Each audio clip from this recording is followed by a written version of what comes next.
pour ceux qui ne nous connaissent pas, on est Olivia et Valentin. On s'est beaucoup investi ces dernières années dans le mouvement Démocratie Réelle, dans l'idée de se réapproprier un petit peu les outils du système actuel pour essayer de les détourner et pour faire avancer un nouveau paradigme plus démocratique, dans lequel les citoyens seraient plus actifs.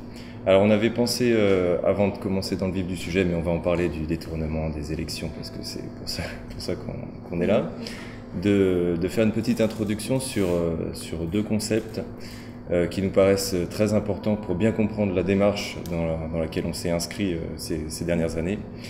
Et du coup, je te c'est le concept d'hétéronomie, qui est un mot qui est assez peu utilisé et qui fait assez rapidement un peu intellectuel, mais qui est pourtant un mot qui nous caractérise, le mot qui nous caractérise le mieux. Parce qu'étymologiquement parlant, donc hétéro, donc c'est l'autre, et nomos, la norme, c'est quelqu'un qui subit la norme, la loi, qui est faite par quelqu'un d'autre. Et le concept d'hétéronomie est donc opposé au concept d'autonomie, qui est un mot qui, lui, est beaucoup utilisé, mais qui s'éloigne malheureusement du concept d'origine, donc autonomos, celui qui se fait ses propres lois, qui produit sa propre norme. Et donc il est un peu utilisé à tort et à travers, souvent, malheureusement. Et donc ces deux concepts s'opposent, ces deux paradigmes différents. Et au concept d'autonomie est lié, et ça c'est très important, le concept de liberté. Parce que pour penser sa norme, pour la produire, sa norme, il faut se libérer du temps. Ça paraît tout bête, mais c'est vraiment essentiel. Et l'autonomie est tout à fait différente de l'autarcie, du concept d'autarcie, c'est-à-dire que l'autonomie se pense collectivement. Parce qu'à plusieurs, on est plus fort, on va plus vite, les tâches sont plus rapidement réalisées. Et donc l'autonomie individuelle grandit nécessairement dans une autonomie collective, selon nous. Voilà. Alors c'est important de revenir sur les mots parce que le système dans lequel on vit actuellement a tendance à les modifier, on va dire, à s'approprier les mots positifs comme démocratie. On a vu qu'aujourd'hui il désigne un système qui n'est pas du tout démocratique. L'école aussi, on pourrait parler, mais bon, on va pas en parler ici, mais c'est pareil, c'est un mot qui a été pris par le système. Et là on s'aperçoit que le mot qui pourtant nous définit le plus, l'hétéronomie, finalement très peu de gens le connaissent. Très peu de gens comprennent vraiment le concept philosophique qu'il y a derrière. Et un mot comme autonomie, qui serait plutôt positif, a été accaparé par le système pour désigner quelque chose, Olivia l'a dit, d'un peu autarcique, etc.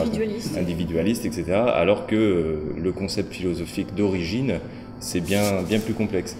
Donc on ne va pas aller beaucoup plus loin sur ces deux concepts, mais on peut dire que Castoriadis en parle beaucoup, oui. Hannah Arendt, voilà, donc c'est des lectures qu'on peut vous conseiller si jamais vous voulez approfondir le sujet. Et du coup, selon nous, c'est les deux mots qui permettent vraiment de séparer deux paradigmes vraiment différents. Un paradigme où les individus sont hétéronomes et très éloignés de la politique, où on laisse les experts ou les professionnels décider à notre place, et un paradigme où les gens sont autonomes et se responsabilisent forcément, parce que quand on commence à écrire des normes, on devient responsable, on n'est plus à dire « Ah, c'est les élus qui ont choisi à notre place », mais voilà. Donc, alors, on va pas parler de ce que pourrait être une démocratie ici. Il y a plein d'auteurs qui l'ont fait, qui le font bien mieux que nous. Donc nous, on va plutôt orienter notre intervention sur la transition d'un paradigme à l'autre. C'est ça qui peut être intéressant. Et donc c'est là qu'on en revient à un sujet central, c'est-à-dire le détournement des élections, et notamment via les actions de démocratie réelle. Alors, démocratie réelle, c'est quoi? C'est un mouvement d'émancipation au sens d'un déplacement d'individus d'un paradigme à l'autre, afin de passer du statut d'électeur hétéronome au statut de citoyen autonome. Voilà, c'est pas une association de personnes qui ont une idée qu'ils veulent imposer aux autres. On est plutôt dans un mouvement dans le sens vraiment déplacement, c'est-à-dire que si on peut être dans la démarche en fait, on peut s'appeler démocratie réelle, on peut s'appeler objectif démocratique, on peut s'appeler ce qu'on veut. Le nom il n'est pas important, c'est une expression libre, chacun utilise ce qu'il veut. On trouvait que le nom était assez intéressant parce que démocratie réelle, tout de suite ça peut interpeller les gens en se disant pourquoi on serait pas en démocratie, pourquoi il y a le mot réel derrière, est-ce que on est dans du virtuel aujourd'hui? Donc voilà, c'est juste un nom, faut pas non plus trop se prendre la tête dessus. Voilà, nous on essaye d'inculquer une démarche citoyenne, de passer d'un électeur hétéronome au citoyen autonome. Et donc du coup, comme l'a dit Valentin tout à l'heure, l'autonomie est indissociable de la prise de responsabilité. Et donc il ne s'agit en aucun cas, on l'a bien compris, de déléguer sa responsabilité à des représentants, à des élus, etc. Et donc selon nous, une des premières responsabilités qu'on a à assumer, c'est celle de l'information, du partage de nos opinions, quelles qu'elles soient, qu'on soit dans le vrai, dans le faux, si tant est qu'on puisse dire qu'il y a du vrai et du faux d'ailleurs, parce que c'est juste des opinions. Mais ne serait-ce que pour la possibilité de créer un débat. Déjà, ça nous semble vraiment essentiel. Et donc, avec Démocratie Réelle, on utilise et on détourne les élections pour remplir ce devoir moral d'information, en premier lieu. Et donc, les élections deviennent une sorte de tribune médiatique, finalement, un prétexte. On est légitime quand on est candidat pour aller voir des médias.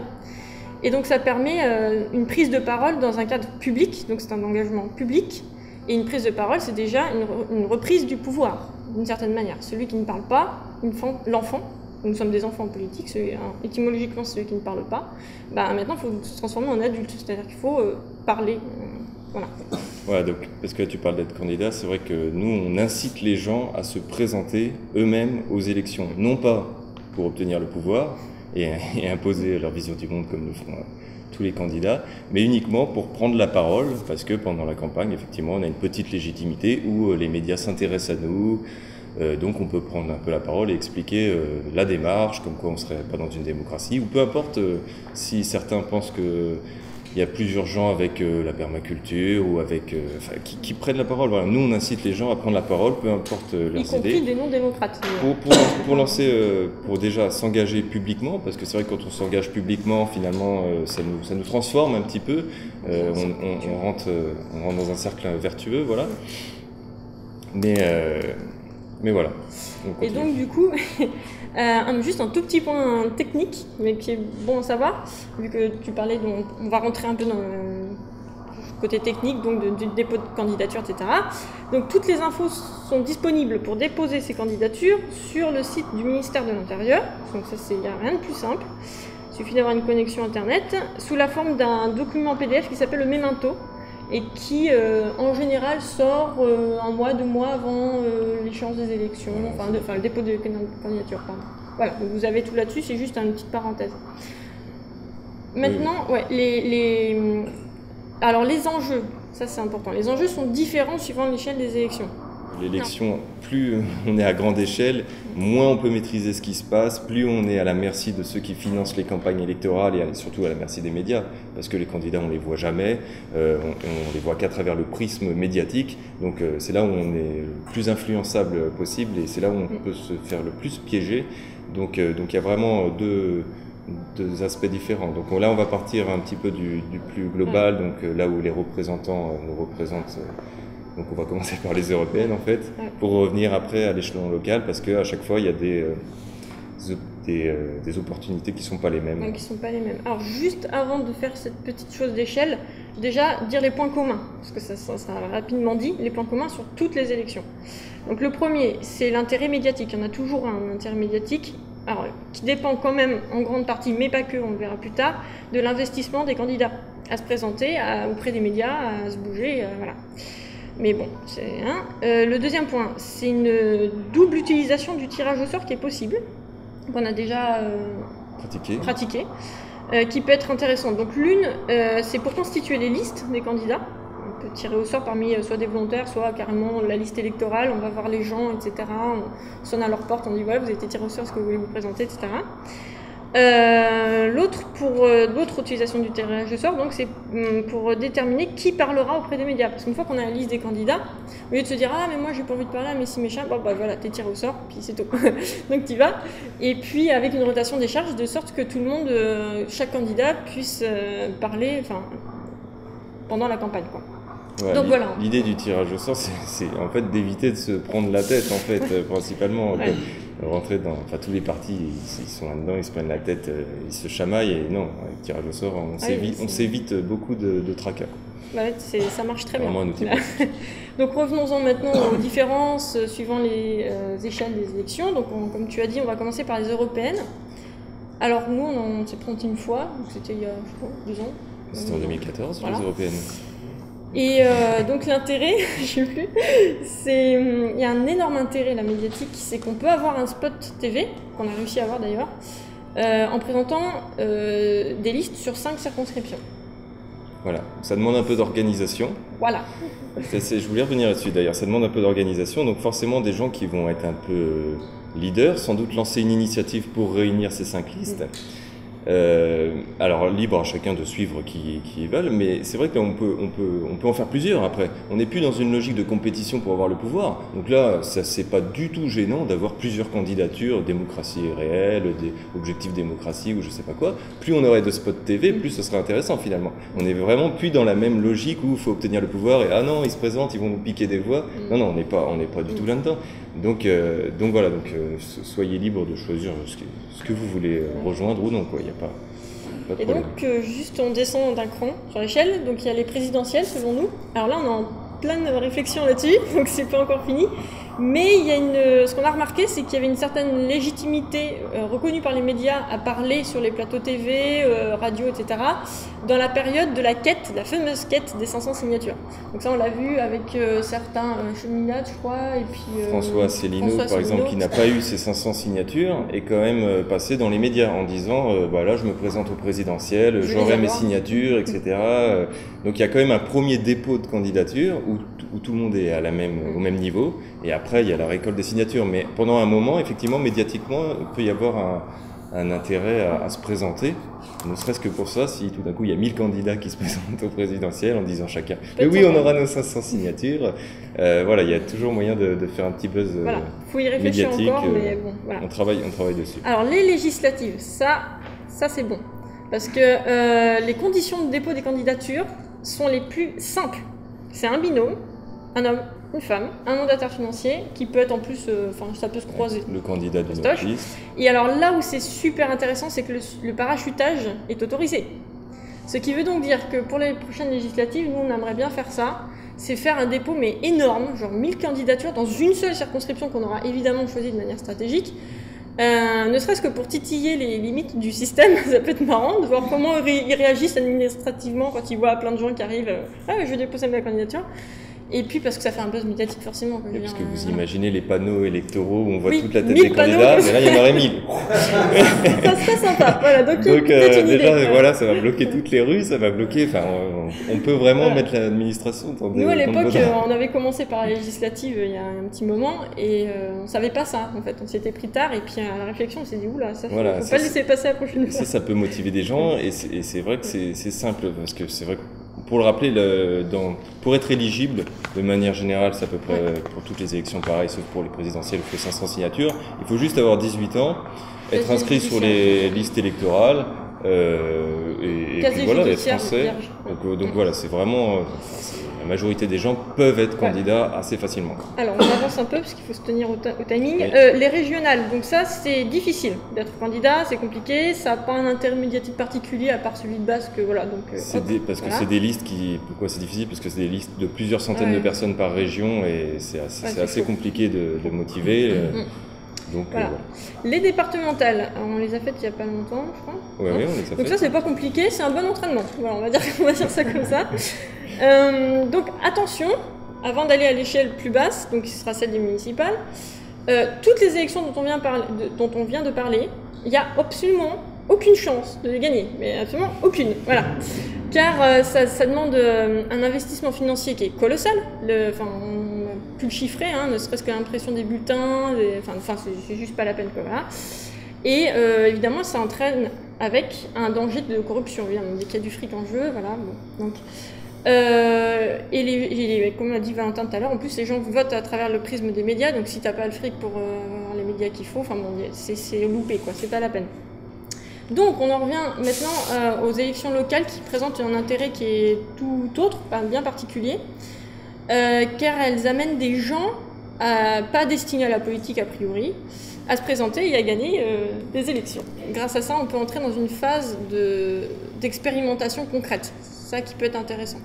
Voilà. Alors moi, je veux parler aussi des limites que ça a, parce que même si on peut gagner au niveau local, faut bien comprendre le domaine de compétence d'une municipalité. qui est dans notre pays très réduit finalement. Vous n'allez pas changer vos conditions de travail du jour au lendemain parce que vous avez gagné vos élections municipales.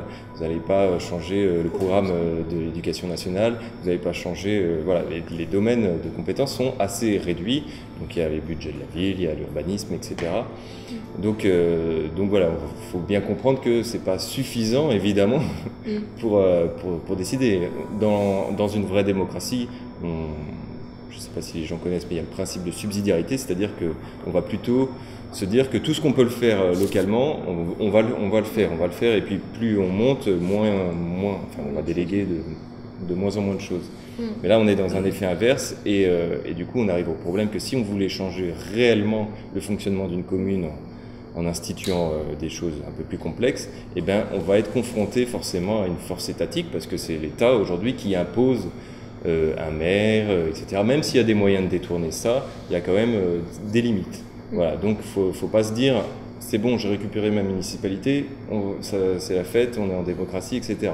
Non, il y a quand même énormément de limites, et voilà, il faut bien avoir ça en tête, ça ne sera pas du tout suffisant, parce que du coup, j'ai envie d'insister là-dessus, c'est que les élections, en aucun cas, ne seront une solution, il ne faut pas oublier que c'est plutôt le problème. Donc voilà, même si on peut s'amuser avec, expérimenter, etc., il ne faut pas voir ça comme une fin en soi. Il y a aussi aujourd'hui le mythe de l'élection, on se dit que voilà, on va élire et ça va changer du jour au lendemain, le grand soir ou les grands hommes, etc. On est vraiment dans cette pensée-là en France. Je pense que c'est des choses qui peuvent nous ralentir au lieu de penser au jour le jour tout ce qu'on peut faire. Donc voilà, donc en fait les élections c'est d'une certaine manière un bon moyen de se retrouver régulièrement autour d'actions collectives. Mais comme il a dit, on ne changera rien fondamentalement avec. En tout cas, ça n'est pas suffisant. On en revient à la responsabilité d'information. Oui, d'accord, expérimenter très bien, commencer, super. C'est hyper important, il faut le faire. Je ne dis pas le contraire. Mais il va falloir faire autre chose. Et il y a donc une nécessité à continuer à faire émerger un nouveau paradigme, finalement. Et donc là, ça nous amène on va revenir à la quête d'autonomie. Et on va clore là-dessus. Finalement, les élections, c'est une preuve d'un engagement qui est individuel, plutôt individuel.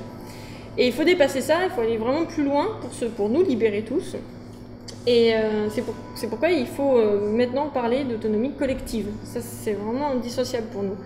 Donc là, on n'a pas le temps d'approfondir trop là-dessus, mais on va essayer d'évoquer quand même quelques pistes qui nous semblent pour nous vraiment incontournables pour nous émanciper. Donc la première, c'est se libérer du temps par rapport au travail. Ça, pour nous, c'est le numéro 1. Donc si vous pouvez passer à temps partiel, si vous pouvez vous le permettre, si vous pouvez changer de métier, si vous pouvez, je sais pas, vous organiser autrement, faites-le. S'organiser en réseau déjà, enfin, ce que vous faites déjà à Avignon, mais évidemment, essayer de se regrouper, des gens qui sont un peu dans ce nouveau paradigme, pour s'entraider après, pour faire plein de choses, quoi, pour organiser voilà, des conférences ou ce genre de choses-là. Et on le voit, parce que le paradigme, il existe déjà, il est tout petit face au paradigme dans lequel on vit, mais il y a déjà des gens qui s'autonomisent, qui font des médias citoyens ou ce genre de choses-là. C'est pas quelque chose de nouveau, il faut juste essayer de le faire gonfler. Parce que, bon, après nous, on pense qu'une fois qu'il aura monté, on ne pourra pas échapper à une certaine confrontation entre les deux paradigmes. Ils ne vont pas se laisser faire à un moment donné. Voilà, aujourd'hui, on est tout en bas, donc ça va, on a encore de la marge. Mais voilà, on n'échappera pas, donc c'est pas forcément un conflit armé, mais il va y avoir un moment donné où... Ça va frotter, et le moment où ça frottera, il faudra être capable de s'assumer soi-même, y compris alimentairement, c'est-à-dire qu'il faut penser à la permaculture, ce genre de choses. Une toute petite parenthèse sur le réseau, moi j'insisterai sur un réseau réel. Oui, parce évidemment. Que Facebook, c'est pas sur Facebook qu'on va faire la révolution, donc c'est bien, on peut discuter, c'est super. Mais c'est pas du tout suffisant, quoi. Donc là, il faut se voir comme on le fait là, et ça, c'est beaucoup plus en qualité ce qu'on fait là, à mon avis. Et ça rejoint aussi l'idée d'atelier constituant que propose Étienne Chouard, dans le sens où où en fait ce qui nous manque c'est de faire de la politique nous tous, quoi, d'en discuter. Donc c'est vrai que c'est un prétexte, les ateliers constituants, mais voilà, rien que le fait de discuter politique entre nous, on est déjà constitués, on imagine déjà le monde qu'on veut pour demain, et voilà, donc faut s'y remettre un petit peu, quoi. Et donc on finit avec les points, puis après ça sera bon, on redonne la parole. Donc ce qui nous semble important aussi, c'est se réapproprier sa santé, donc connaître un peu les bases de la physiologie du corps humain. C'est pas un truc compliqué, il n'y a pas besoin d'avoir fait 14 ans de médecine pour ça, etc. Se réapproprier aussi l'éducation de nos enfants, donc ça pourrait être l'objet de toute une conférence, mais l'école c'est hyper important. Réduire son impact économique et écologique. Et pour nous, la permaculture, c'est absolument essentiel, parce que c'est aussi tout un état d'esprit. C'est développer la permaculture dans le but à plus ou moins long terme, pour nous en tout cas, de quitter l'idée d'une société marchande. Voilà, parce que l'argent et le pouvoir, ça c'est... En bref, on va en parler beaucoup. Et s'affranchir de la tutelle de l'État. C'est un peu ceux qu'on a listés. Ouais, ça sera des objectifs à très long terme, mais bon. Voilà. Il faut que ce soit prêt dans une semaine. Voilà, donc,